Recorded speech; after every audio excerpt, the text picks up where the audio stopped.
Vous écoutez France Culture.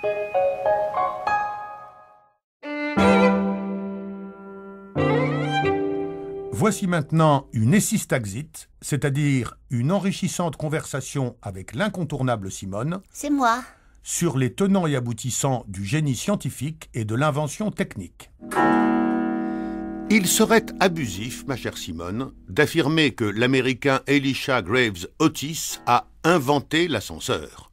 Des ascenseurs, il en existait depuis longtemps, actionnés par un treuil à bras du temps d'Archimède déjà, et puis bien d'autres, plus ou moins rudimentaires, dans les monastères grecs des météores, ou tout bêtement dans les mines. Bref, ce n'est pas Otis qui a inventé à proprement parler l'ascenseur. Non. L'ascenseur existait avant lui, mais le problème c'est qu'avant lui, l'ascenseur était très dangereux.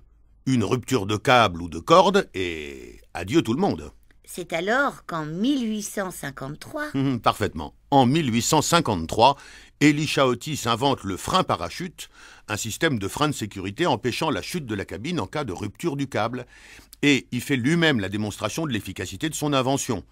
Perché sur une plateforme de levage bien au-dessus de la foule du Crystal Palace à New York, il stupéfie l'assistance en ordonnant dramatiquement de couper avec une hache la seule corde de suspension de la plateforme sur laquelle il se tient. La plateforme chute de quelques centimètres, puis s'arrête. CQFD, l'ascenseur moderne à la portée de tous vient de voir le jour. Formidable. Mais alors comment ça marche, ce frein parachute? Quel est le principe? Les ascenseurs modernes, Simone, c'est-à-dire en principe tous les ascenseurs en fonction sur la planète, sont équipés d'un régulateur de vitesse, un dispositif mécanique de contrôle de la vitesse. En cas de survitesse de la cabine en descente, le régulateur s'arrête de tourner, il bloque le câble qui l'entraînait et ce câble provoque le déclenchement du parachute de cabine. Moi, j'ai entendu parler d'un frein électromagnétique, constitué de mâchoires en prise sur les guides de l'ascenseur. Des mâchoires que le circuit électromagnétique force à rester ouvertes.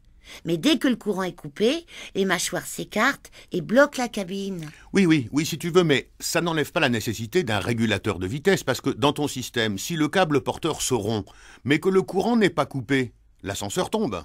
D'où l'intérêt d'un dispositif de contrôle de la vitesse, fonctionnant sur le principe de la force centrifuge, qui détecte l'excès de vitesse de l'ascenseur en descente, mais également dans certains cas en montée, et qui déclenche alors un frein de secours, que ce frein soit mécanique ou électromagnétique.